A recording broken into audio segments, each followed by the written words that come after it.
വലമ്പൂർ സൗഹൃദ കൂട്ടായ്മ സമൂഹ നോമ്പുതുറ ഒരുക്കി. ജാതിമത രാഷ്ട്രീയ ഭേദമന്യേ സ്ത്രീകളും കുട്ടികളുമടക്കം 1500ഓളം പേർ സംഗമത്തിൽ ഭാഗമായി. വലമ്പൂർ സൗഹൃദ കൂട്ടായ്മ സമൂഹ നോമ്പുതുറ സംഘടിപ്പിച്ചു. ജാതിമത രാഷ്ട്രീയ ഭേദമന്യേ സ്ത്രീകളും കുട്ടികളും അടക്കം 1500ഓളം പേർ നോമ്പുതുറ സംഗമത്തിൽ പങ്കെടുത്തു. വലമ്പൂർ പഴയ മഹല്ല് ജുമാഅത്ത് പള്ളി ഖത്തീബ് ഹംസ ഫൈസി നോമ്പു തുറക്ക് മുന്നേ വലമ്പൂർ ഇഫ്താർ സംഗമത്തെ അഭിസംബോധന ചെയ്ത് സംസാരിച്ചു. മറ്റുള്ളവരിൽ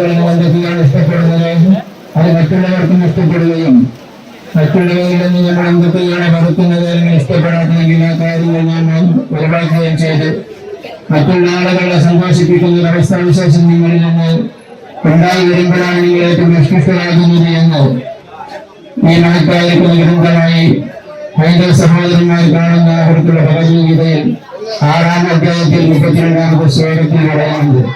ലഹരിയും വർഗീയതയും നിറഞ്ഞു നിൽക്കുന്ന ഇന്നത്തെ സാഹചര്യത്തിൽ ശാന്തിയും സമാധാനവും നിറഞ്ഞ നാടിന്റെ ഐക്യവും കെട്ടിപ്പിടിച്ച് നാടിനെ നന്മയിലേക്ക് നയിക്കുന്ന ഇതുപോലുള്ള കൂട്ടായ്മകൾ നമ്മുടെ കേരളത്തിലെ മുഴുവൻ ഗ്രാമപ്രദേശങ്ങളിലും ഉണർന്നു പ്രവർത്തിച്ചാൽ നാടിനെ നശിപ്പിക്കുന്ന മുഴുവൻ ശക്തികളെയും ഇല്ലാതാക്കാൻ നമുക്ക് കഴിയുമെന്ന് മഹല്ല് ഖത്തീബ് സംസാരത്തിൽ ഓർമ്മപ്പെടുത്തി.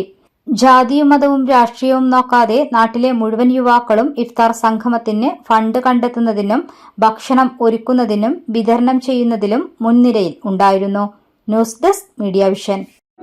നമ്മുടെ കുബൂസ് അത് നമ്മുടെ ഗൾഫിൽ കിട്ടുണ്ടായിരുന്ന കുബൂസില്ലേ, നിനക്കിഷ്ടപ്പെട്ട ആ കുബൂസ്.